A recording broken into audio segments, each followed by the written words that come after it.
Welcome back to eGrowth Portal Network with your host Azola, the director from Cape Town. Namhlanje ke niphethe ke one of the best gospel artist. Yamazi ke kwakude kudala sisebenzile kunye naye kusiyadingana.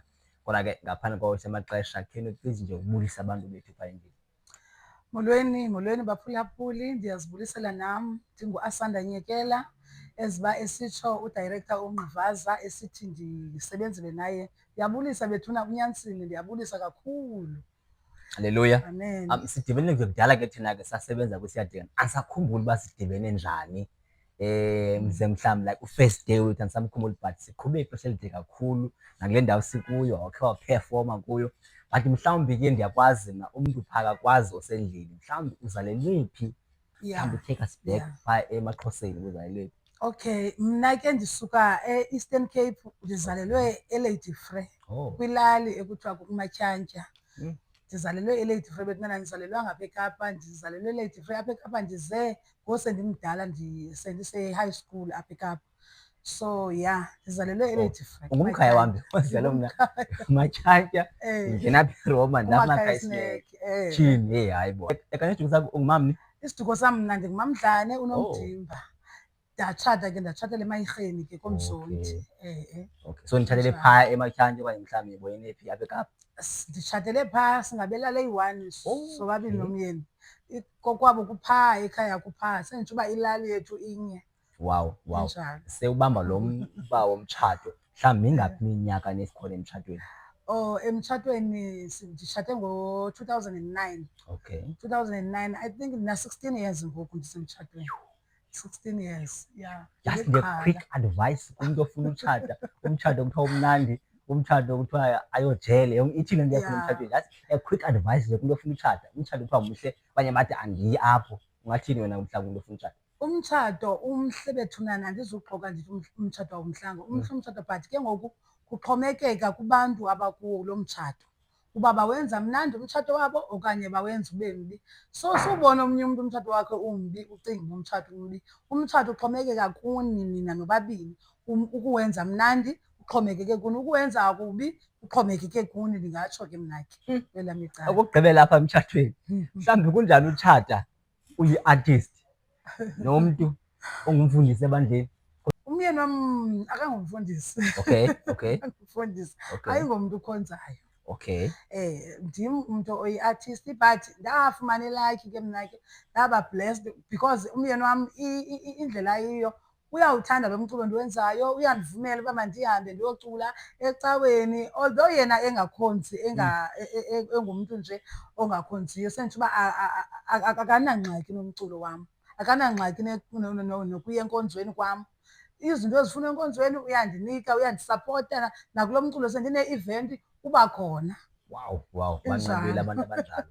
Siyakwazi ke Cape Town thina abantu base-Eastern Cape banendlela abakwazi ngayo. Thina sinendlela esikwazi ngayo.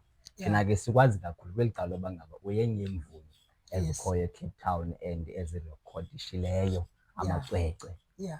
Mhlawumbi uqale nini ukuzibona uba ngaba unayo le gift yomculo? Okay. Le gift yomculo mna ndiqale ukuyazi uba ndinayo phaa elalini yam. Bekukhonzwa ekhaya, kukhonzwa eChurch of Christ. So bendikwikhwaya ndimncinci, ndikwikhwaya nabantu abadala bangandinqinela abantu belali yam bayayazi.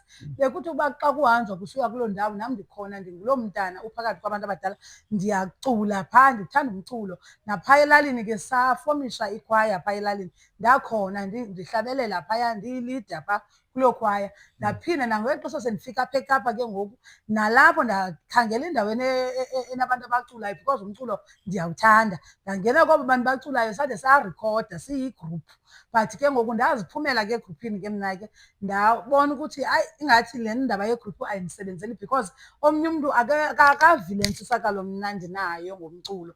Omnye umntu uyadlala, mna ndiyawuthanda, ndiwuthanda indalo yam. So ndaqonda okay mani make ndizimele mani ndizenzele owam umculo ondizawulawula ngokwam, ondingazulinda ubani uba uthi makubhekwe ngapha, ndim ovale nto ngaphakathi. So ndazenzela umculo wam mna ke ngoku ukuzirikhodela eyam ialbham not eyegruphu. Wow. So xa uthi le nto iqale from emaXhoseni, uMatyantya, mhlawumbi ukhona omnye umntu endlini onothi le nto isukele from kuye ide izongena kuwe? Ewe, le nto isukele kwakumakhulu wam, umama kamamam, umama ozala umamam. Besithanda uhlabelela ekhaya, besicula naye, sicula singenisa inkonzo ekhaya. Nje sizingene sisiyifemeli, bewuthanda umculo. Kwa utatomkhulu wam ebehlabelela ecaweni. So nabazali nomamam, umamam kwayena uba sidibene ekhaya kungoDisemba xa bekhona ke kuba bebengabantu bempangelo oomama bethu, sihlala noomakhulu sikhulele kubo. So bebefika singenisa inkonzo ubunogqiba uthi hayi kukho inkonzo apha because umculo siwuthanda sonke ekhaya. But ke phaa kowenu nguwe lo uye wayithatha le nto wayenza kakuhle, wayeyinonononga yantle le nto, waba yi-artist wena? Ewe, ndimndedwa futhi ndimndedwa. Wow. So wasuka phaa eMaxhoseni waza apha eKapa. Yes. Waqala nini mhlawumbi urekhodisha icwecwe lakho lokuqala? Icwecwe lam lokuqala ndilirekhodishe ngo-2017. Ndilirekhodisha apha eDanunu kumfana kuthiwa nguSiya Xushe. So wandirekhoda eli cwecwe, but ke since ke bekusengela xesha bendicinga uba mna iquality, but xa ndisiva ngoku ngabantu naye ayokhwalithi lo umculo, ndiya kwindawo ethile. So ngokuhamba kweminyaka masuye umane ubona ukuthi mawubheke ngaphi, uyakhula. Ewe. So ngo-2017 ndenze loo album yokuqala bendiyenza phaa kuSiya Xushe. I-album ibisina le album yam mna Yabona sawuyazi phaa yona. Ingakudala. Ewe, kodwa ineengoma ezimnandi kakhulu. Ibisithi ngelizwi lakho Nkosi. Ibisithi ngelizwi lakho. Ndaphinda ke ngoku ndazokwenza ngo-2018 ke ngoku. Ndenza i-album ke ngoku ethi Iintlungu Zakaloku Nje ngo-2018, azinakufaniswa. Yabe ihamba ne-hit track ethi Yile Nceba. Nindibona ndinje Yile Nceba ngo-2018 ke ngoku. Ngo-2018 njalo ndaphinda ndakhupha isingle. Isingle ethi You Are Holy. Ndiyenze ke loo single ethi You Are Holy, ndiyenza notata uMxolisi Mbethe. Ndiyabona hayi ndiyakhula ngoku. Utata uMxolisi Mbethe kudala ke ndimbona, ndiwuthanda umculo wakhe. So ndaqonda uba xa ndisenza le single, hayi ndiyamfuna lo tata, makakabe khona kule single yam, makakabe khona because ndiyawuthanda umculo wakhe. Injalo ke. Mhlawumbi singade singene, okay, siyeza apha kumtata uMxolisi Mbethe, usebenze nabantu abakhulu kakhulu. Khawuzabe phaa ekuqaleni kule yokuqala i-album. Okay. Yintoni mhlawumbi le kunike umdla woba ngaba, okay, emveni kwale yokuqala i-album nakanjani yayo kweyesibini, emveni kwale yesibini sakubona sekumene utata uMxolisi Mbethe, kasinike umfanekiso engqondweni phaa bekwenzeka ntoni phaa? Kulaa album yokuqala ndiculile because ndiyazibhalela ke iingoma, ndabhala ndacula ezi ngoma zam, but ndifumaniseke into yoba njengoba ndiyipromowutha nje, ewe yona ibingeyokhwalithi, but nje ndiyipromowutha nje abantu banomdla, bayayithanda and bayayithanda abantu. Bayayithanda kakhulu. Kunengoma esithi Undahlulele. Bendiyibona into uba le ngoma ithandwa ngabantu, yingoma endizibhaleleyo and then abantu bayamkele le nto. So mandiphinde ndiqhubekeke ndibhale, ndenze ezinye iingoma because abantu bayayiva le nto ndiyenzayo. So ndiqhubekekiswa kubona abantu futhi. Ewe yona yinto endiyiphilayo elapha kumagazini, but ke ngoku kubona nabantu ukuthi bayayamkela le nto yam ndiyenzayo. So ndakwazi ke ngoku ukuthi ndiqhubekekeke ndenze more umculo, ndenza enye i-album. Uba ndizokwenza ke ngoku nale single. Yiloko ke ndinombuzo kubantu abathi bayazibhalela. Mhlawumbi khasithathe usifake umfanekiso engqondweni uba mhlawumbi ingoma iyehla ulele okanye uthi uhamba ubona izinto bahange ndikwindawo ethile then kuphile mhlawumbi loo ngoma. Mhlawumbi yenzeka njani ingoma? Okay. Ingoma ke mna ke ixesha elinintsi indifikela ndizihambela, ndingumntu othanda umculo. So mna xa ndihamba and ke ndiyacula nasetawuni, bendinoyakuze udibane nam ndicula nasemall, ndiyathanda ucula nje. So ndiye ndifikelwe yinto ethi nantsi ingoma, nantsi ingoma, yithi cula kanje, icule kanje le ngoma, indiringela apha ezindlebeni, ndiyicule ingoma engazange ndayiva nakubani, but ndiyicule ndithathe ifowuni ke ndiyirekhode le ngoma. Ndiyirekhode ngalo hlobo. Kukambalwa uba ndifikelwe ingoma endilele mhlawumbi, inoba zimbini iingoma ezandifikela ndilele, but most yeengoma zindifikela ndizihambele endleleni, ziringe nje and ndinikwa nendlela yoyicula. ndinikwa nendlela yocuba ndicule kanje because indifikela ingalamazwi wayo plus nokuba ndicule kanjani. So ndiyirekhodi ke ngoku efowunini ngelo xesha. Okay, so mhlawumbi ke ngoku yeyiphi elula into yoba ngaba uqale uve i-beat then uze nengoma yakho mhlawumbi uzama uyitshintsha phezu kwale beat, okanye ukhola wena uze nengoma uyicule then umntu akhangele i-beat ezawufitsha kule ngoma? Mhlawumbi wena yeyiphi ekusebenzelayo?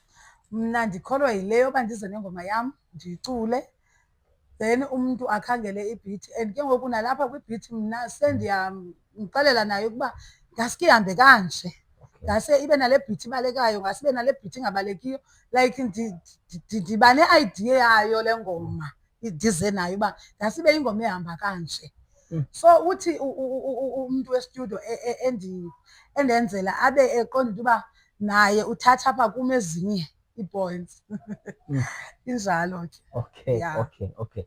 So mhlawumbi ngobani ke ezinye artists mhlawumbi osebenze nazo ngaphandle koTata uMxolisi Mlethe, mhlawumbi ase-Cape Town emaXhoseni uba zikhona kwezi albums zakho zontathu? Okay. Kwezi albums zam ndisebenzile ne-artist uNosive, ndibhekelwe nguNosive. Kuleya yokuqala ndibhekelwe nguKhanyisa Makhaluza, ukhona omnye akayo-artist but undibhekele phaya. So kwialbum le ithi Iintlungu Zakaloku Nje ndibhekelwe nguNosive Mhlangatshoba oyi-artist, noAsanele Tulwana, nabanikane nomnye noMbulelo Skade. Naye i-artist uMbulelo Skade. Kule yesibini noMpostile uNyangweni, naye ufitsharishile phaa kulaa album. Khona ingoma phaa ethi Noba Kunjena, ukhona phaa uMpostile uNyangweni, uMpostile wam ke ondikhonza phantsi kwebandla lakhe. Then kulena i-single ndicula noTata uMxolisi Mlethe ndisebenzile noVuyo Chikila because i-keyboard ibibethwa nguVuyo Chikila phaya. Then uNosive nguye ibhekha phayana, nguye yedwa uNosive Mhlangatshoba. Injalo ke. Iba khona ke xa laa nto, xa ujonga amandla owafakileyo emsebenzini wakho ngoku ubusenza le album yakho, uba mawufake imali, wafaka amaxesha wakho, wathini, then xa uyijonga ke ngoku nangendlela ehamba ngayo ufumanisa uba heyi, hayi ngathi apha ndiweyistile. Mhlawumbi wena ukhange ube nayo into enjalo, mhlawumbi i-album yokugqibela esithandile kaMbethe, mhlawumbi yintoni ekomba mhlawumbi ngewenze ngcono if mhlawumbi unaso isikhalo ngakuwe, yabo mhlawumbi uba mhlawumbi uyipushile ngewutheni? Okay.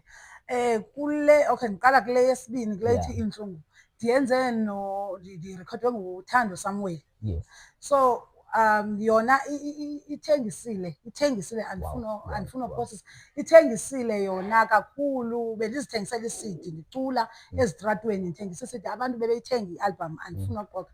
Then idlaliwe ke futhi nakumhlobo wenene. Wow. Idlaliwe nakwezi radio zalapha eCape Town, ooCC-FM, ooTigerberg, ooZibonelo. Idlaliwe nako-One FM yadlalwa. Ndaqhubekeka nokwenza le single. Le single yona ndiyenze kuYandisabhoda. Le single yona ewe ndiyicula noTata uMxolisi Mlethe but andiyiboni ukuwuthengisa njengalaa album ithi Iintlungu. Yona isingle yena ewe iyathandwa ngabantu but andifumananga nto ngayo. Like ndizibona engathi ndilahlekelwe ke yimali kuyo because akho nto ndiyifumeneyo ngayo njenga laa album yesibini. So yona andikwazanga, okanye indlela andikwazanga uyipusha because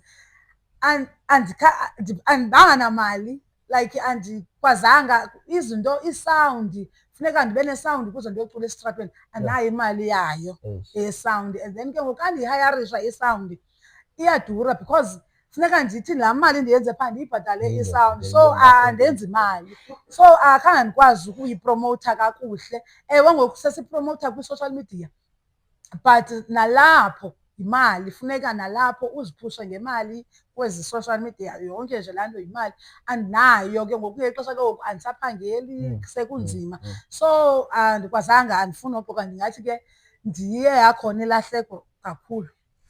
Xa ndikumamele ndifumana umntu ongangxami lula, into xa ifuna and ayazi uba uyayenza and uzayifumana. uyabona. But uzwayo nangona namhlanje ubeke uselapho usaqhubeka use-artist. Mhlawumbi ngubani le artist lena ubukela kuyo? Okay. I-artist mna endibukela kuyo ndingathi ndaqala ukuthanda umculo ke ngoko kudala ngomama uVeliswa Skay. uVeliswa Skay ke bendithanda laa group babekuyo kuthiwa yiLord Comforters. Bendiyithanda kakhulu, ooPhumla Mfene. So ndiyabajonga ndibabona nangoku abakawuncama umculo aba bantu, basesemculweni, basaqhubekeka nawo. Ewe ngoku zikhona ii-artist endizibonayo endiphinde ndatsaleka zizo. Umzekelo ooJumbo, uJumbo ndawuthanda umculo wakhe uJumbo kakhulu. So ndifuna ukuthi ke ndiqhubekeka noVeliswa Skay ngokubabona ukuthi basekule nto, abakho nto bayincamayo, baselapha because baqala kudala umculo kwiLord Comforters. SebengoVeliswa Skay nje basuka ezigruphini, laa nto nam ndisuka kuyo. So akuncameki tu. So thina ke asizo-artist, singabantu abathanda umamela nasereyidweni nasezithivini xa idlalayo phaa. Mhlawumbi kulula okanye kunzima kangakanani yoba ingoma yomntu ingene ereyidweni? Yakhe yintoni ufumanisa uba yeyi uba kudlala ingoma ezabantu abathile zezo zinqabile ezabanye, mhlawumbi ikhona into abangayenzi asiyazi. Uyi-artist phaa phakathi ayazi uba mhlawumbi kunzima kulula ithini. Khasisinike umfaka engqondweni phaa. Mna ndingathi kunzima ukuba udlalwe ereyidweni. Kunzima kanjani? Xa ndijongile sirikhoda kwiindawo ngeendawo, so kushiyana ukuthi urikhode kwistudio esikhwalithi okanye laa quality phela laa quality iyathetha, laa quality. So ngelinye ixesha ke ngoku uqonda into uba uyarhalela ukuba udlalwe, uthi xa uyisenda le ngoma yakho ke kuloo email yaloo reyido ibuye impendulo isithi no, ayikho kumgangatho woba ingadlalwa apha kule ireyido. So ifuna imali ukuhamba uye kwezi ndawo zirayithi zirikhoda kakuhle, zirikhoda into engazujikwa ereyidweni ekuzothiwa izawudlalwa. But ndiyambulela uThixo because mna umculo wam wealbhamu yesibini udlaliwe kuMhlobo Wenene kanintsi futhi nothi kakayi-1. But kwezinye iireyido bendike ndathumela kuzo kuthiwa awuzukwazi because quality. So andiunderstand but ke ndiya-understanda because sihlala sisithi sithembele kuye uThixo.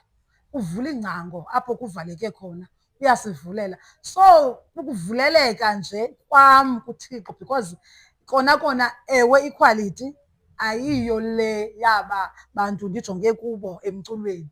Bona banequality ezirayithi nyhani ii-albhamu zabo, ithi noba seyifakwa phaa uyiva uba inamandla. So le yam uyiva into uba noko inako ukukukhenkceza okuthile. So hayi andibabhleyimi naba bereydiyo batshoyo but uThixo ke uyasityhobozisa kunjalo, injalo. Khasixelele ubunyani bale nto uba kuthiwa ke nina abantu bazii-artist anixhasani. Nina omnye uba akekho kuloo powusta then akazukuya, omnye sekhona kuloo powusta uyawufika ngoo-5 ishow xa iphuma, uyabona. Omnye nguye niyojonga, hayi mhlawumbi yilaa nto ebesiyitshinga isuka ayigcwale show yakhe. Mhlawumbi ubunyani baloo nto. Hayi inabo ubunyani, director, inabo kakhulu ubunyani le into uza nayo. Siya-andamayinana thina sizii-artist. Omnye uzibona emkhulu kunomnye, ndawuthi ujonga nje, especially apha eCape Town. Sizibona sisogqitha abanye, umntu uzibona eyi-artist enkulu. Phofu ufumaniseke into uba sikwi-same level, silapha sonke. But ke ngoku andiyazi ivela phi le nto yoba uzibone uyi-artist enkulu kodwa ungumntana kaThixo, le nto uyenzela uThixo. But ke ngoku ufumaniseke into yoba umntu ujonga uba ungubani. Xa une-event awumfakanga kwipowusta yakho soze eze because ungulo mntu kuyo. But xa kunothiwa kuza i-artist le seyisaziwa yonke indawo, isuka phaa izokwenza i-event apha, akafakwanga kwipowusta but uyaya ufuna uba phaa and ufuna ucula. And yakufowunela ecaleni ufuna ufuna ufakwa, andiyazi kwenzeka ntoni. Abantu bazibona bebhetele kunabanye abantu. Umntu uzibona ephucukile, uzibona enguye. alibali ukuthi nikwindawo eyi-one and nawuthuze nikhule futhi nibambane nikhulisane. Ulwazi lwakho nalo ulinikeze omnye umntu ongenalo, naye uzofumana something kuye because akho mntu uyaziyo yonke into. Uzoyifumana into komnye umntu but fumaniseke ngoku umntu ufuna eza artist sezisaziwa, ufuna zona. Ufike ngoku sezinyakathisa phaa andiyazi, understand. Abanye bade bakhupha nemali athi umntu ndicela undifaka, andiyazi. Into eniyenzayo Yeyi kubi kakhulu, hayi kubi. Ndinalo mbuzo ndoko ndizibuza wona ke malunga nomcimbi womaneja, laa nto yoba ube nomphathi wakho. Okay. Uyibona isebenza wena mhlawumbi ube nomphathi wakho okanye mhlawumbi uyibona ingasebenzi? Ndiyibona isebenza mna. Xa umphathi wakho enolwazi ngezi zinto, because mna ndingu-Asanda Nyekela andinalo ulwazi, andifuni ophosa, andinalo ulwazi ngezi zinto. Kukhona izinto ezifumanekayo emculweni. Okokuqala zikhona ii-forms ezikhutshwayo unyaka nonyaka, kuklenywa imali kuthiwani. Andinalo ulwazi lezo zinto. Wena kuthanda uyaziyo ukucula? Into endiyaziyo kukucula mna. So if unomphathi onolwazi zezinto ungaxhamla and ungazibona sowukwenye indawo because umphathi wakho uzawuhamba yena angene kule ndawo wena ungakwaziyo ufikelela kulo okanye kule ndawo ungayaziyo. So ndiyibona iyinto erayithi but ungabi nomphathi oyi-artist naye ojonge ucula. Uyayibona laa nto because ke ngoku ingxaki yethu ke kwelinye icala siye sifune uba ngabaphathi. Ndithi ndiyi-artist nam ndisafunayo isitya ebumnyameni kodwa sendiphatha. Sifuna uphatha mani. Injalo Mr. Ngqivasa. So xa uzijonga wena kule minyaka yakho ngoku from laa 2017 xa ukwenza album even before that uzoma ngoku, mhlawumbi uAsanda Nyekela ukhule phi, ithi into yakhe? Okay, mna ndikhule kule album yesibini le ka-2018. Le inalaa ngoma ithi Inceba? Le ithi Inceba, ewe. Ndizibone phaa kuba ndiye ndahamba indawo bendikade ndingazihambi. Before bendingumntu nje ocula endleleni, but kule album ndikwazile uba ndi-invayithwe ndiphume kwiposta, ndibe khona kwiindawo ezine-event. So ndabona okay ndiyakhula mos, ndiyabona okay kuculwa kanje ngoku. Sentsho zinintsi nje into endizifundileyo kule album yesibini. Le ithi Iintlungu Zakaloku Nje. Ndifundile, ndahamba nabo no-Mr. Ngqivasa bendingabazi. Sentsho ndadibana nabanye abantu bendingabazi. Kanti ngelaa xesha bendingayazi neento ezidibene nee-event, uba kwenziwani kwi-event, uthini. So ndizibone kule album yesibini uba hayi ndiyakhula ngoku, intombi yakhula ngoku. Njengangoku ke kuba kuthe kufika le single, hayi ke nam ndinalo ulwazi olunintsi ngoku. Nam ndingamotiveyitha abanye abantu ngoku, ndingakwazi futhi abanye abantu ndibaxelele uba bheka ngapha, yithi ngapha because ndifumene i-information. Ndifumene, ya. Nanjengomntu ke okwaziyo wakude kudala, ubukhe wanyuka sakubona cwaka asamana wotshona Asanda Nyekela. Semjonga kuFacebook amfumani, inamba yakhe sewuyijonga ayifumeli, ngelinye ixesha umbone sekubulisa ngenye inamba sewuyiseyivile akasaphinda acinga ngaloo namba leyo. So ufumaniseke uba yeyi siyamkhangela simfumani. Mhlawumbi khe kwenzeka ntoni because ingathi kungona ndikubone ngathi uyaphinda uyavuthula ngoku uyaphinda uyabuyela emculweni. Nanjengomuntu esikhomba noko besesijonge uba ngomnye i-artist esikhomba noko siyakhomba eCape Town uba noko nantsi artist yethu. Bekwenzeke ntoni? Yeyi Mr. Ngqivasa, indlela inde le ndlela and yeyi if ungumntu ongomelelanga ungazibona uwile ungaphindi uphakame. Mna ndiphakamile, ndaphakama ndaleqa bandibona abantu ukuthi ndinoko Asanda Nyekela uyavelela. But ke ngoku kuba ngoku kweli xesha yonke into isenziwa ngemali, yonke into yenziwa ngemali. Ndaphelelwa ngumsebenzi, nomyeni wam waphelelwa ngumsebenzi. Andabi namali, andinayo kwa imali yoba kuthiwe ndiyanyakaza ndibheka ngapha kuba kukho i-event, ngoba ke sinengxaki ke yoba ungabhataleki, like athi umntu andinayo ndicela uze kwi-event yam andinanto. So ufumaniseke into yoba nam andinayo le yokhwela ke ngoku uya kuloo ndawo. Ndazibona apho uba heyi ndiyehla ngoku and ke ngoku kuyo yonke loo nto ngelaa xesha bendinayo isenti bendinayo nomyeni ephangela. Ungumntu mos ungumntu owenza amatyala, uba nawo amatyala awunawo. Kwafumaniseka into yoba ngoku akusakwazeki kwa ubhataleka kwamatyala lawo ndinawo. Ndavele ndanguloo mntu umoshakalelwe nazo iifowuni, like ndavele ndaphilisa iYobi because xa ndiyijongile le nto uYobi naye walahlekelelwa yinto yonke. Ndatsho ndathi ufike eli xesha lalifikele uYobi na, because ngoku kwanto ngoku kuyavuthululeka nje kungabikho kwanto ndinayo. So ndavele ke ngoku ndangulo mntu ungenafowuni ungenanto, but ndabe ndiyiqhelile nje ifowuni, ndiyiqhelile nje into yomculo. Ndiyafuthuza ndithatha iifowuni zabantu, ndiyakhangela abantu uba ndikhona qha andinafowuni, yonke laa nto. Kodwa ke kuba inguThixo engasiyekeli ndiye ndaphinda ndabona noko uThixo uyandinyusa kancinci kancinci kancinci, because noko ngoku akusafani nakuqala. Akusafani nakuqala. Ewe kona akukabikho nto ibambekayo, andifani nangelaa xesha lakuqala bendinako ukuya ngapha ndiye ngapha ndiye ngapha. Ngoku ndiyadinga khona nje ukudingekalayo okungasafaniyo nangokuya. So yiyo le nto bendinqabe kangaka, because andikwazi umuva, andikwazi uthini, because yimali into endinotsho ngayo. Yho. Mhlawumbi kumntu omameleyo phaa othi uyanqwenela ufaka isandla emculweni wakho akuphushe ubheke phambili phaa, mhlawumbi ungathini kuye also angenza njani? Heyi, ndingavuya kakhulu Mr. Ngqivaza, ndingavuya kakhulu because nyhani ke nam ndizibona uba ndingabheka phambili xa ndinokuba ndibe rayithi apha kwicala lezemali. Ndingavuya kakhulu ndivulile ukuthi wonke umntu okwaziyo undisapota. Umzekelo, ngoku ndiza kwenza i-event nge-1 kaNovemba, ndizama ukuzi-pick up, ndifuna ukwenza enye i-single. Noko bekukudala ngoku 2018, iingoma zinintsi ziyaphuphumala zona, zinintsi, but ke ngoku kunzima kwicala lemali. Kona ndiyafuna umntu okwaziyo undixhasa, angandixhasa noba undixhase ngantoni, noba ukuthi ndiza kumaneja ndikwenzele le nale nale. Uvumelekile bethuna, uvumelekile because ndistakile. Ndiyazama ke noko ke ndincediswa ke nalo ibandla endikhonza kulo, iPower of Faith.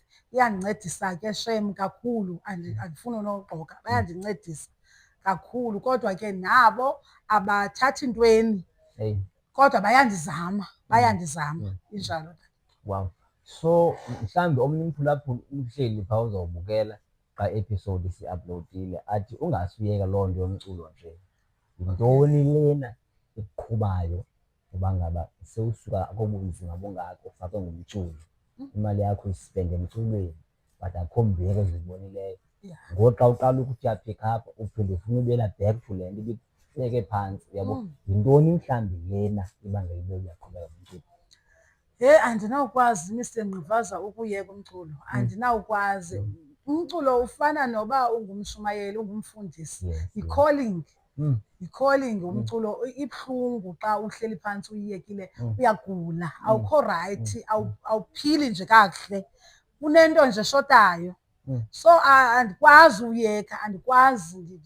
Ndiyatyhoboza nje noba ndibheke phi, as long uba ndizawufumana indawo ezaba nomculo ndiyocula. So andinokwazi uyeka because i-calling, uThixo wandonyula wandibizela wona umculo.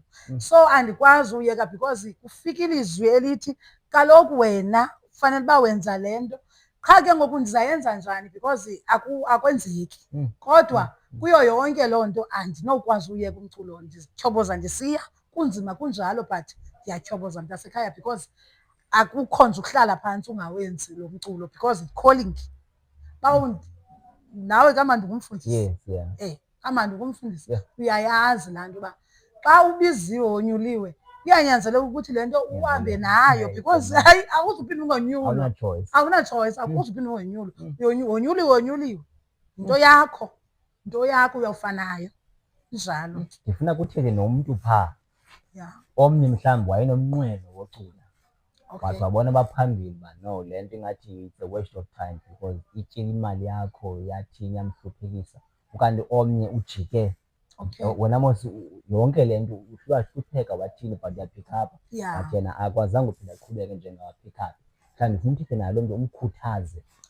Uyabona? Ndiyamkhuthaza kakhulu umntu onale calling yomculo. Ndiyamkhuthaza kakhulu. Xa uhlala phantsi usithi uyagive apha, uyayiyeka yonke le nto, ayo-solution leyo. Qhubekeka uhambe, noba uhambe kancinci. Hamba ngala mandla unawo, hamba noba uhambe kancinci. Hamba, kodwa ndiyakuthembisa ukuthi kukhona okuzovela apha endleleni because angeze uyihambe indlela uyihambe kanti uyawuphelela kulaa ndawo inye. Uzowuthi uhambe, uzowuthi uqabele.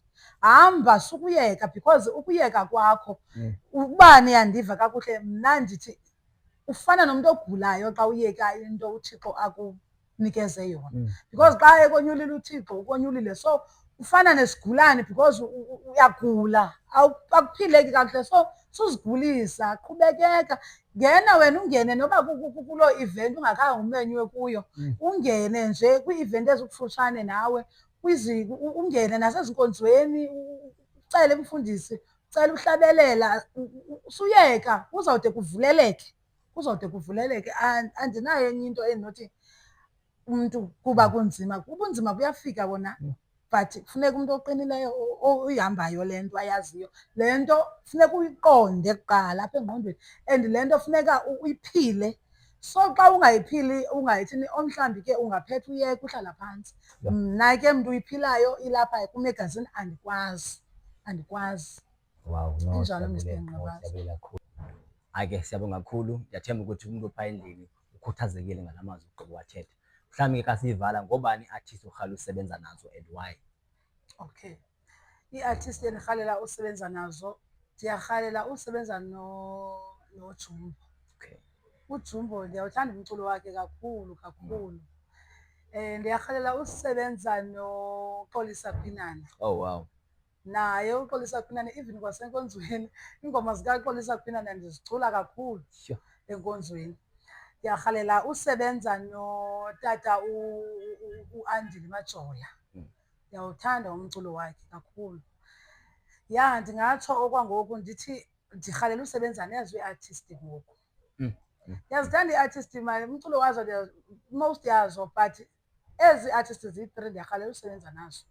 Wow. Ndiyarhalela kakhulu. Iwesi ke uXolisa Kwinana. uXolisa Kwinana ndiyawuthanda kakhulu kakhulu umculo wakhe. Ngicabanga ukhona oseKapa. Ubhizi ePort ke uhlesenyuka. Ndiyathemba ukuthi noko ungamfumana. Iwesi ingoma yakhe kusasa namhlanje ndiye ndavuka ndinelo mhlabelelo wakhe uthi Zukiseka. Ndawuhlabelela egruphini yasenkonzweni, ndathandaza, ndanamandla uthandaza ngayo laa ngoma yakhe. Ndiyawuthanda kakhulu umculo wakhe.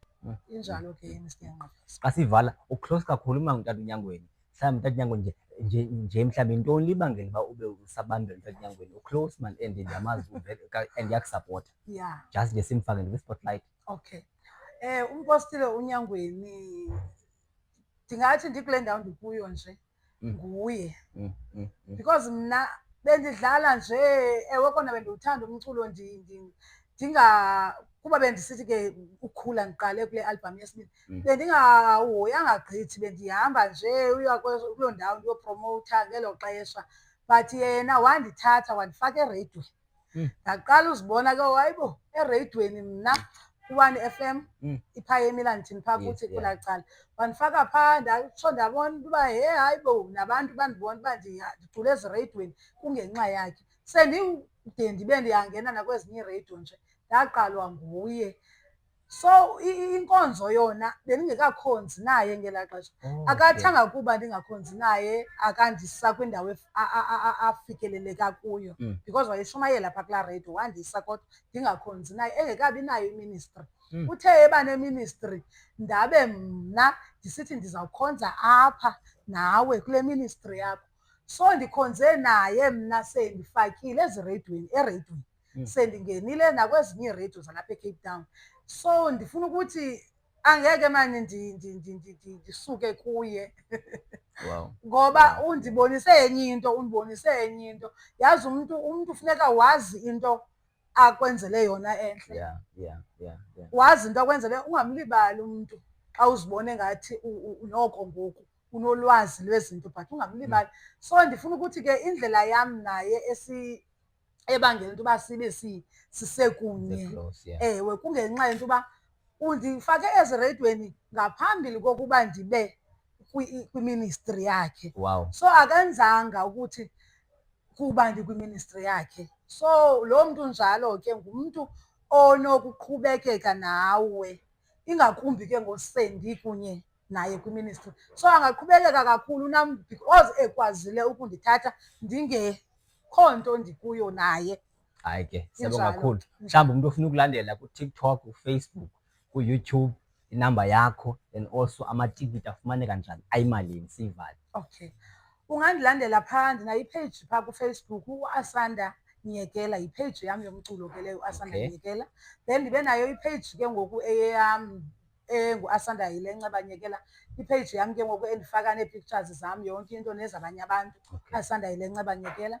Then ndikhona nakuTikTok ndinguAsanda Nyekela, ndikhona nakuYouTube ndinguAsanda Nyekela. Amatikiti ayafumaneka, akhona amatikiti njengangoku. Asafumaneka kum naphaa kuMphosile Unyangweni ke nakuXolelwa Noniwe. Amatikiti yi-150, uyalifumana itikiti yi-150. Wonke ayalingana, akho VIP, wonke ayalingana? Akho VIP, wonke umntu uyalingana kule game. Ndidla ngoba nazo i-VIP kule ndlu uthi makulinganwe ngokwemali. Izabe indawo yona ishow? Ya, ishow yona izabe iphaa kuthi enkonzweni phaa ePower of Faith eDanunu, okwangoku. But if ndiyabona amatikiti ahamba kakuhle because ivenue ingekho nkulu, ndizayitshintsha ivenue but ke ndizabazisa abantu. Okwangoku izawuba phaa ePower of Faith, phaa kuthi enkonzweni. Just roughly nje inamba yakho ofumaneka kuyo, siyivale? Inamba yam endifumaneka kuyo ithi 071 937 3722. Ndiyafumaneka ke nakwekaMpostile, ithi 073 945 5050. So ungandifumana ke kwezo inamba. Hayi ke, masibonge kakhulu. So dibane kwi-next episode. Thank you so much.